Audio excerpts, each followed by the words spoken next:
13% de naissances en janvier 2021 par rapport à janvier 2020. C'est inédit depuis 1975. L'INSEE détaille cette chute vertigineuse des naissances. Le contexte, c'est celui du Covid-19. Alors, faut-il s'en inquiéter? Est-ce vraiment la pandémie d'ailleurs qui est en cause ou est-ce qu'il y a une tendance de fond? Mon invité ce matin, c'est le démographe Hervé Lebras, directeur d'études à l'École des hautes études en sciences sociales. Le tête-à-tête. Mathieu Béliard. Également directeur de recherche émérite à l'Institut national d'études démographiques. Bonjour Hervé Lebras. Bonjour. On a besoin d'y voir plus clair. Et vous êtes là pour ça, 9 mois avant le premier confinement. Quand il n'y a pas d'électricité ou de télé, par le passé, on avait tendance à imaginer avec le sourire qu'on connaîtrait un mini baby-boom. Là, c'est tout l'inverse.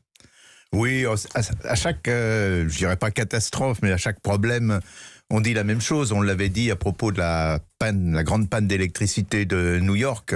En fait, c'est plutôt l'inverse qui se produit. Parce que, oui, on l'a vu pour New York, et là, on le vérifie, parce que dans une situation plutôt de crainte, de panique, d'incertitude, ce n'est pas que la fécondité baisse, si vous voulez, mais c'est que les couples remettent à un peu plus tard la naissance d'un enfant. Donc, je le disais, il y a 9 mois pile, on était en plein premier confinement, et je parlais du pic pétrolier des années 70. On retrouve ces baisses de natalité dans d'autres crises, la crise de 29 par exemple.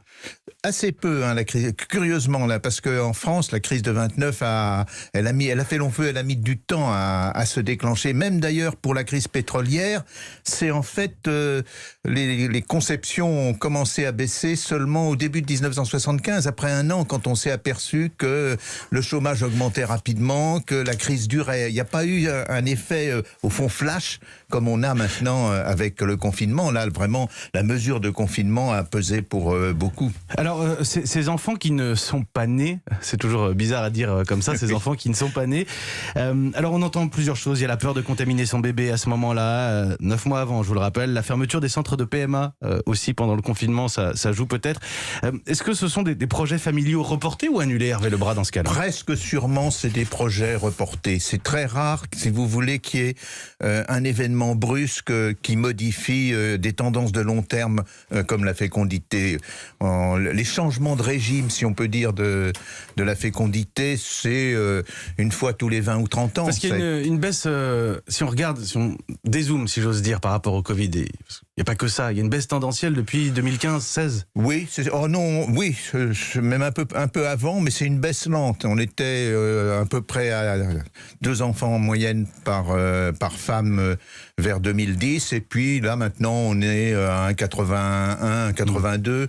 Donc oui, il y a une baisse tendancielle. À peu près 2% pourrait être prévu comme baisse pour cette année, et c'est une baisse qui justement là risque de durer, parce qu'après tout on est à la plus haute fécondité de l'Union européenne, donc c'est logique qu'à un moment ou à un autre... La France et l'Irlande, traditionnellement très haut en termes de... Oui, traditionnellement, l'Irlande, oui, mais la France, tout au long de son histoire, la France était en queue de peloton.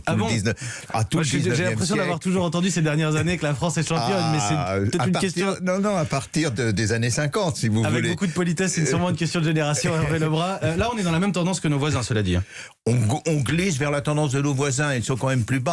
Ils sont, disons, à 1,5. L'Allemagne est à 1,45. Les pays latins sont nettement plus bas, ainsi que les pays de l'Est. Et puis, les pays du Nord sont à peu près à notre niveau. L'Angleterre, les pays scandinaves. Donc, logiquement, je pense qu'il n'y a pas de raison qu'il y ait un baby-boom ou une reprise. Donc, on devrait glisser lentement. Mais c'est pas l'incident du confinement qui va changer grand-chose.